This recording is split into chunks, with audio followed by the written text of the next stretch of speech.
कहते हैं कि इंसान से ज्यादा समझदार इस दुनिया में और कोई जीव नहीं है, लेकिन क्या हो अगर यही इंसान भगवान बनने की कोशिश करे। ये कहानी एक वैज्ञानिक की है जिसने मौत को चुनौती दी। उसने मरे हुए इंसान को जिंदा किया, जो कि कोई कल्पना भी नहीं कर सकता। दोस्तों, आज हम बात करने वाले हैं साल 2025 की सबसे डार्क, सबसे पावरफुल मूवी फ्रैंकेनस्टाइन की, जिसकी कहानी दिमाग हिला देने वाली है। तो चलिए दोस्तों, कहानी को शुरू करते हैं। कहानी के शुरुआत में हमें एक बड़ी सी सीप को बर्फ में फंसा हुआ दिखाया जाता है, जिसे सिपाही बिना रुके लगातार बर्फ से निकालने की कोशिश कर रहे थे, पर वो उसे हिला तक नहीं पा रहे थे। उस सीप का कैप्टन था एंडरसन, जो किसी भी हालत में नॉर्थ पोल पहुंचना चाहता है, पर उसके बाकी सिपाही वापस घर जाना चाहते हैं, पर एंडरसन अपने जिद पर अड़ा था।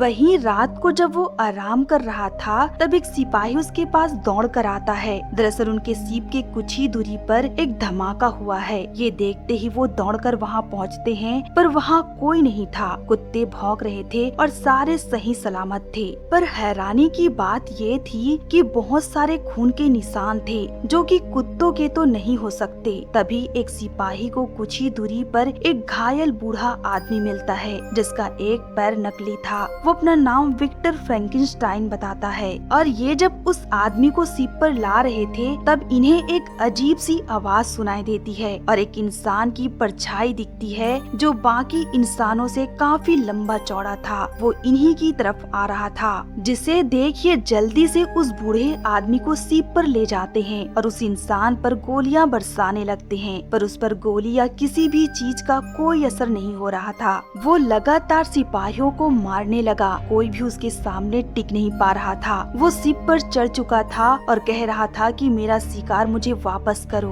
तभी कैप्टन उसे बर्फ में धकेल देता है और सीप की सीढ़ी ऊपर खींच लेता है। देखते ही देखते वो इंसान बर्फ के अंदर चला जाता है। वहीं वो बूढ़ा आदमी बहुत घबराया हुआ था। कैप्टन उससे पूछता है कि आखिर ये क्या चीज है और ये तुम्हें क्यों मारना चाहता है, पर वो बूढ़ा व्यक्ति एक ही चीज रटे जा रहा था कि वो वापस आएगा और सबको मार डालेगा जब तक तुम लोग मुझे उसके हवाले नहीं कर देते। इसलिए वो दोबारा जब भी आए मुझे उसके सामने फेंक देना। जिसे सुनते ही कैप्टन कहता है कि आखिर इस हैवान को बनाया किसने है, इसे बनाने वाला इससे भी बड़ा हैवान होगा। तब बूढ़ा व्यक्ति बताता है कि इसे मैंने बनाया है, ये मेरी रचना है, और फिर अपनी कहानी सुनाने लगता है कि मेरा नाम विक्टर फ्रैंकेनस्टाइन है। और फिर हमें उसके बचपन को दिखाया जाता है। उसके पिता बैरन उस जमाने के बहुत बड़े सर्जन हुआ करते थे और एक शाही परिवार के थे। उसकी माँ भी एक अच्छे घराने की थी। उसके पिता ने उसकी माँ से जायदाद के लालच में शादी किया था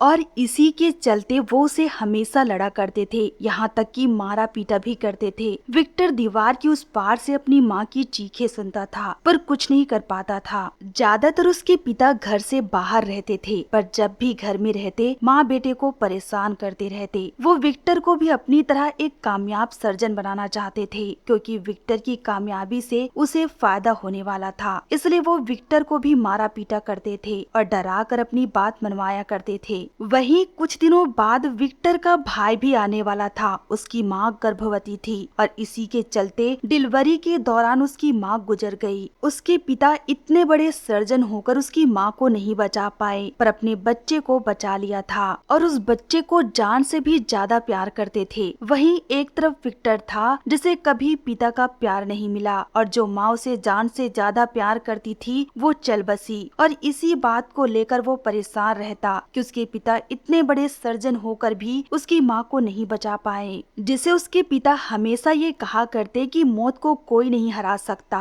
पर विक्टर एक जीत पर अड़ गया कि मौत को मैं हराऊंगा और आपसे भी बड़ा सर्जन बनकर दिखाऊंगा। आप जो नहीं पा सके उसको मैं हासिल करूंगा। और फिर इसी के साथ कुछ महीनों बाद उसके पिता गुजर गए। अब इन दोनों भाइयों के लिए जैसे कुछ नहीं बचा था। उसका छोटा भाई विलियम पढ़ाई के लिए कुछ रिश्तेदारों के यहाँ वियना चला गया और विक्टर लंदन होते हुए एडिनबर्ग पहुंचा और कई सालों तक केवल पढ़ाई की और अपनी स्किल को बढ़ाता गया। वहीं आगे 1855 में उसे एक रॉयल कॉलेज ऑफ मेडिसाइंस में दिखाया गया, जो प्रोफेसर और छात्रों के बीचों बीच खड़ा था। उसने एक प्रोजेक्ट तैयार किया हुआ था, एक मरे हुए इंसान की आधी बॉडी और एक दूसरे इंसान के हाथ को जोड़ दिया था और उसे जब एक लिमिट मात्रा पर इलेक्ट्रिक शॉक दिया गया तो वो बॉडी हिलने लगी, यहाँ तक कि वो एक सेब को कैच कर लेती है और विक्टर के कहने पर उसे छोड़ भी देती है, जिसे देख प्रोफेसर और छात्र हैरान थे। विक्टर कह रहा था कि पैदा होना हमारे हाथ में नहीं है, वो सिर्फ ऊपर वाले के हाथ में है, पर हम मौत को मात दे सकते हैं, वो भी हमेशा के लिए। और ये कोई मामूली बात नहीं थी। उसकी इस हरकत से प्रोफेसर नाराज हो जाते हैं क्योंकि विक्टर भगवान बनने की कोशिश कर रहा था, जो कि बिल्कुल भी सही नहीं है, ये प्रकृति के खिलाफ है, इसलिए वो उसे वहाँ से भगा देते हैं। विक्टर निराश होकर वापस अपनी लैब पर आता है। वहाँ पहले से एक आदमी हेनरिक उसका इंतजार कर रहा था, जिसे उसके भाई विलियम ने पता दिया था। दरअसल बहुत जल्द विलियम अपनी मंगेतर एलिजाबेथ को विक्टर से मिलाने ला रहा है और हेनरिक उसका अंकल है जो यहीं रहता है। वो विक्टर को अपने घर ले आता है और उससे कहता है कि मैंने कॉलेज में तुम्हारा प्रोजेक्ट देखा,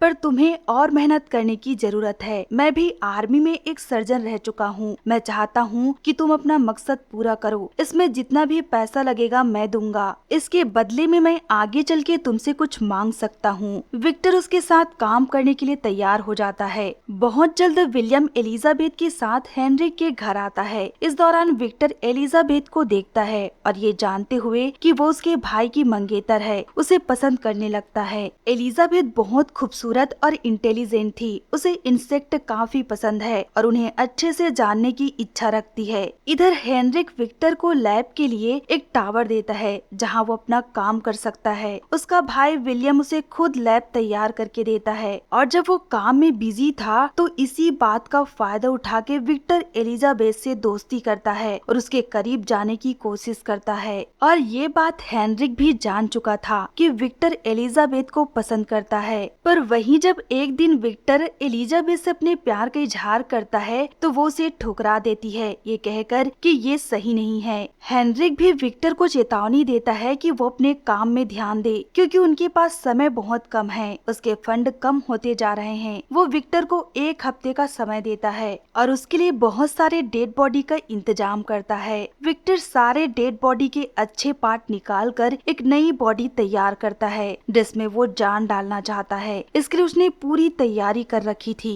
उसमें वो एक आर्टिफिशियल हार्ट लगाता है जिसके जरिए वो बॉडी के अंदर इलेक्ट्रिक करंट डालेगा। विक्टर ने खास सीरम बनाया था जो हार्ट और ब्रेन को इंजेक्ट करेगा और इस सब में उसे हाई वोल्टेज इलेक्ट्रिसिटी की जरूरत पड़ेगी जो उसे प्रकृति से ही मिलेगा और फिर वो उसका इंतजार करने लगता है। हेनरिक को भी पता चल चुका था कि उसका प्रोजेक्ट पूरा होने वाला है, इसलिए वो भी वहाँ पहुँच गया था। फिर आखिर वो दिन आ ही गया। जोरों से तूफान चल रहा था और आसमान में बिजली कड़क रही थी। विक्टर एक चांदी के कंडक्टर को टावर के ऊपर फिट कर देता है जो अपने अंदर बिजली को खींचेगा और जब वो नीचे कंडक्टर लगाने जा रहा था तब हेनरिक उससे कहता है कि क्या तुम्हें याद है मैंने इसके बदले में कुछ मांगने की बात कही थी। दरअसल हेनरिक बीमार है और कुछ ही दिनों का मेहमान है। वो चाहता है कि विक्टर उसका ब्रेन उस बॉडी में फिट कर दे जिससे वो एक नए शरीर के साथ जिंदा हो सकता है, पर विक्टर कहता है कि ये नामुमकिन है। उसका शरीर अंदर से खोखला हो चुका है जो काम नहीं करेगा और फिर इस बात को लेकर दोनों लड़ने लगते हैं। हेनरिक कंडक्टर को उठा लेता है और उससे कहने लगता है कि इसे मैं जब तक नहीं दूंगा तब तक तुम हाँ नहीं कर देते और फिर छीना झपटी में हेनरिक का पैर फिसल जाता है और फिर वो नीचे गिरकर खत्म हो जाता है। नीचे गिरने के कारण कंडक्टर भी थोड़ा बैंड हो चुका था, फिर भी विक्टर उसे लगाता है। लगाते ही बिजली और मशीनों की गड़गड़ाहट के साथ बॉडी के अंदर करंट दौड़ना शुरू होता है,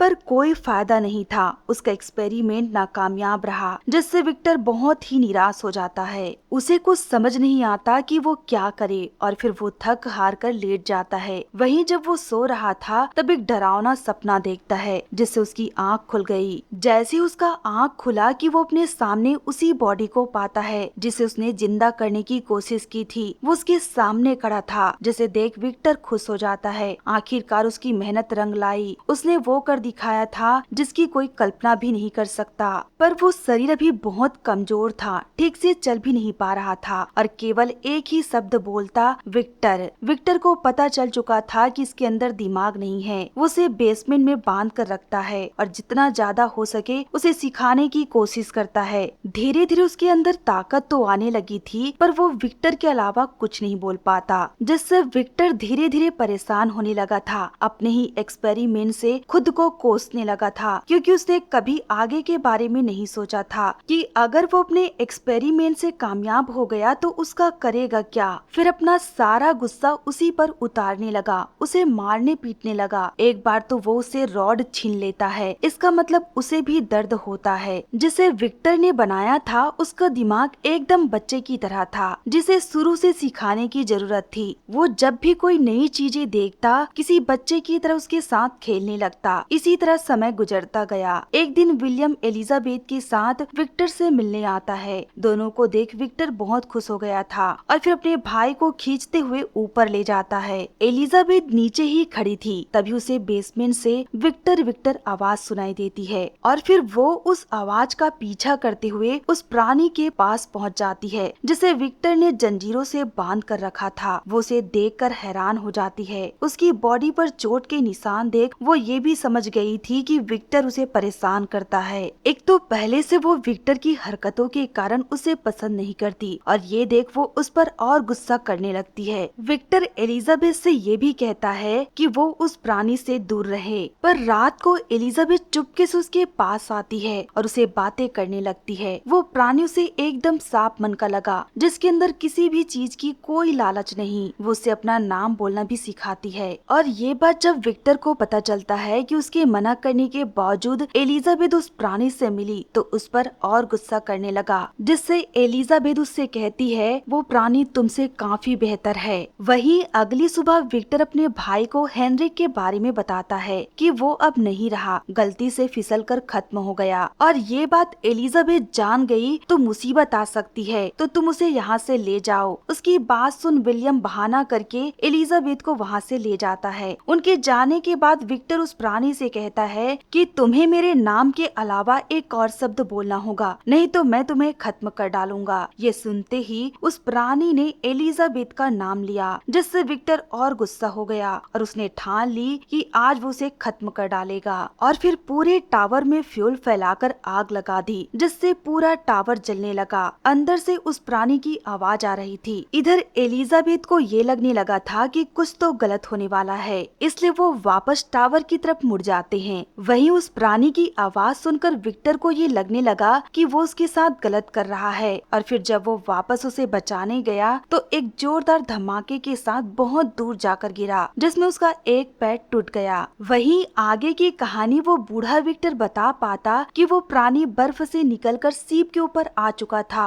और कैप्टन पर हमला करने लगा था, जिसे देख विक्टर कहता है कि रुक जाओ, पर वो नहीं रुकता। ये देख कैप्टन कहता है कि सच में तुम एक हैवान हो और ये शब्द सुनते ही वो प्राणी रुक गया, क्योंकि अब तक उसने जितने भी लोगों से मिला है वो सब उसे हैवान कहकर मारने दौड़ते हैं। वो कैप्टन से कहता है कि तुमने इसकी कहानी तो सुन ली, अब मेरी कहानी सुनो। फिर वो कैप्टन को अपनी कहानी सुनाता है। जब विक्टर ने टावर पर आग लगाकर छोड़ दिया था, जिसे वो बहुत घबरा गया और विक्टर विक्टर चिल्लाने लगा, पर उसे बचाने कोई नहीं आया। वो जैसे तैसे कर अपने आप को जंजीर से छुड़ाता है और एक सुरंग से होते हुए पानी में कूद जाता है। गहरे पानी में गिरने के बावजूद वो बच गया था और एकदम अकेला था। वहीं जब वो आगे चलते गया तो उसे कंकाल और कुछ कपड़े नजर आए, जिस कपड़े को वो पहन लेता है। यहाँ हिरन उससे डरने के बजाय उसके करीब आने लगे, जिसे वो कुछ फल खिलाता है और खुद भी खाता है। पर तभी कुछ शिकारी वहाँ आकर जानवरों पर गोली चलाने लगे।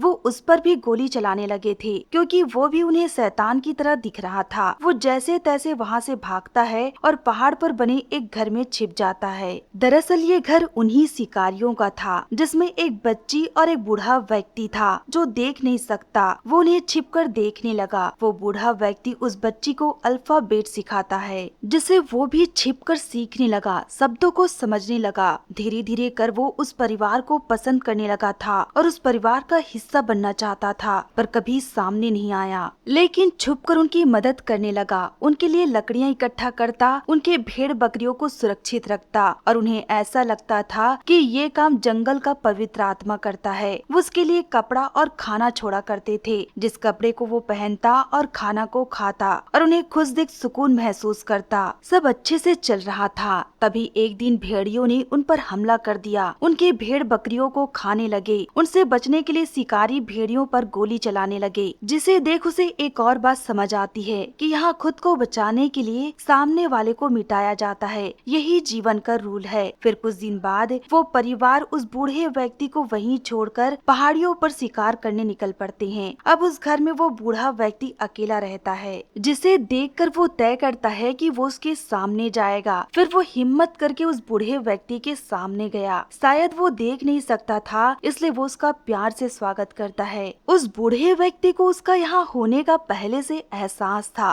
वो तो बस उसका बाहर निकलने का वेट कर रहा था। वो प्यार से उसके सिर पर हाथ रखता है, जिससे उस प्राणी को अच्छा लगने लगा। देखा जाए तो दोनों ही बहुत अकेले थे। दोनों को एक दूसरे का साथ मिल गया। इस तरह उनका समय गुजरने लगा। वो बूढ़ा व्यक्ति को कहानियां पढ़कर सुनाता। वहीं एक दिन उसके मन में ये ख्याल आता है कि आखिर वो है कौन, कहाँ से आया है और पहले क्या करता था। उसे तो बस विक्टर का नाम याद है। वो बूढ़ा व्यक्ति उससे कहता है कि तुम विक्टर को ढूंढो और उससे पूछो कि तुम कौन हो, तुम्हारा अतीत क्या है। और फिर इसी सवाल का जवाब ढूंढने वो जले हुए टावर के पास जाता है, जहाँ सब कुछ खत्म हो चुका था। पर विक्टर के एक्सपेरिमेंट वाले किताब आधे अधूरे जले वहीं पड़े थे, जिसे पढ़ते ही वो समझ जाता है कि विक्टर ने अलग अलग डेड बॉडी को मिलाकर उसे बनाया था। वहीं पे एक और लेटर पड़ा था जिस पर विक्टर का नाम लिखा है और उस पर एड्रेस भी लिखा हुआ था। ये जानने के बाद जब वो वापस घर लौटा, तब वो देखता है कि भेड़ियों ने हमला कर दिया है। वो भी भेड़ियों पर हमला कर उन्हें भगाता है, पर तब तक उन भेड़ियों के हमले से वो बूढ़ा आदमी मर चुका था,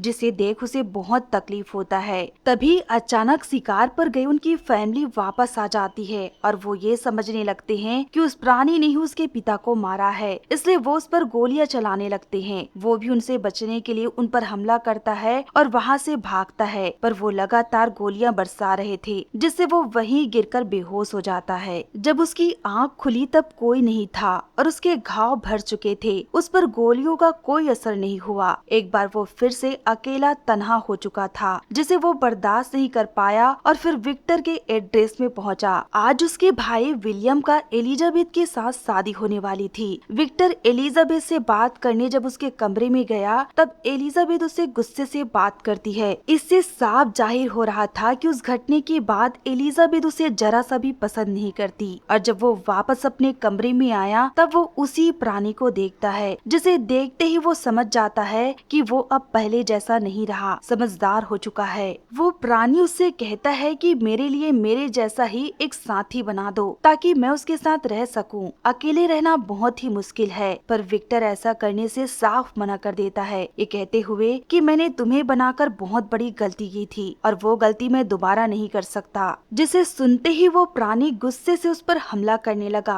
तभी उनकी आवाज सुनकर एलिजाबेथ वहाँ पहुँचती है और वो उस प्राणी को सही सलामत देख खुश हो जाती है, क्योंकि वो उसके साफ मन के कारण उसे पसंद करने लगी थी, जो विक्टर नहीं देख पाता और उस पर गोली चलाता है। एलिजाबेथ उसे बचाने के लिए सामने आती है और गोली उसे लग जाता है। गोली की आवाज सुन उसका भाई और कुछ लोग दौड़ते हुए वहाँ आते हैं। तब विक्टर सबसे झूठ बोल देता है कि ये गोली उसने चलाई है, जिसे सुनते ही विलियम उस प्राणी पर हमला करने लगता है। उससे बचने के लिए वो प्राणी विलियम को जोर से धक्का देता है, जिससे विलियम का सर दीवार से जा टकराया। यहाँ पर सभी लोग उस प्राणी के लंबे चौड़े शरीर देख पीछे हो जाते हैं। कोई उससे लड़ने की हिम्मत नहीं करता। फिर वो एलिजाबेथ को उठाकर वहाँ से दूर ले आता है। एलिजाबेथ अपनी आखिरी सांसें गिन रही थी, फिर भी वो खुश थी कि जिसे वो पसंद करती है वो सही सलामत है, और फिर वो खत्म हो जाती है। इधर विक्टर का भाई भी आखिरी सांसें गिन रहा था। वो विक्टर से कहता है कि शैतान वो नहीं आप हो, आपकी नफरत मैं बचपन से झेलते आ रहा हूँ, मैं आपसे डरता हूँ। और ये कहते हुए वो भी खत्म हो जाता है। विक्टर अपने भाई के मौत को बर्दाश्त नहीं कर पाता और गन लेके उस प्राणी के पीछे गया और फिर यहीं से उनके बीच की लड़ाई शुरू हुई। विक्टर उसे पूरी तरह से खत्म कर डालना चाहता था, जो कि खत्म नहीं होता। वहीं वो प्राणी विक्टर को बार बार चोट पहुंचाता ताकि वो पूरी तरह खत्म ना हो, पर दर्द महसूस करे जैसा वो करता है। इसी तरह उनके बीच की लड़ाई सालों साल चली और फिर वो लड़ते लड़ते एडरसन के सीप तक आ पहुँचे और फिर इन्हें मिले। यही थी उन दोनों की पूरी कहानी। विक्टर को समझ आ चुका था कि उसने उस प्राणी के साथ बहुत गलत किया। अगर वो उसे समझ जाता तो ये सब नहीं होता। विक्टर आखिर में उस प्राणी से माफी मांगता है और प्यार से उसके सिर पर हाथ रखता है। और वो तो केवल प्यार का ही भूखा था। वो तुरंत विक्टर को माफ कर देता है। विक्टर उसे कहता है कि आज से मैं तुम्हारा पिता हूँ और तुम मेरे बेटे। और फिर विक्टर भी खत्म हो जाता है क्योंकि वो बहुत कमजोर और घायल हो चुका था। उसके खत्म होने के बाद कैप्टन उस प्राणी को बिना कोई हमले के उस सीप से जाने देता है। वो जाते जाते सीप को धक्का देता है जो कि बर्फ में फंसा था, वो निकल गया। विक्टर ने एक मजबूत और ताकतवर शरीर बनाया था। यहाँ पर कैप्टन जो अपनी जिद पर अड़ा था कि उसे नॉर्थ पोल पहुँचना है, वो अपना फैसला बदलकर वापस सभी को घर ले जाना चाहता है, जिस गलती को विक्टर ने किया जिसे वो नहीं दोहराना चाहता। फिर सभी अपने अपने रास्ते चले गए। ये थी फ्रैंकेनस्टाइन की पूरी कहानी, जिसमें उस प्राणी को बनाने वाला विक्टर ही शैतान बन गया। उसे केवल उस प्राणी को समझना और सिखाना था। वो इंसानों से बेहतर और साफ दिल का था। वहीं विक्टर भी ऐसा इसलिए हो चुका था क्योंकि बचपन से उसने नफरत का माहौल देखा जो कि उसके दिल पर घर कर गया था। इसलिए वो जिद्दी और स्वार्थी किस्म का था। तो दोस्तों, ये कहानी आपको कैसी लगी अपनी राय कमेंट में जरूर बताएं। साथ ही हमारे चैनल को लाइक एंड सब्सक्राइब करें।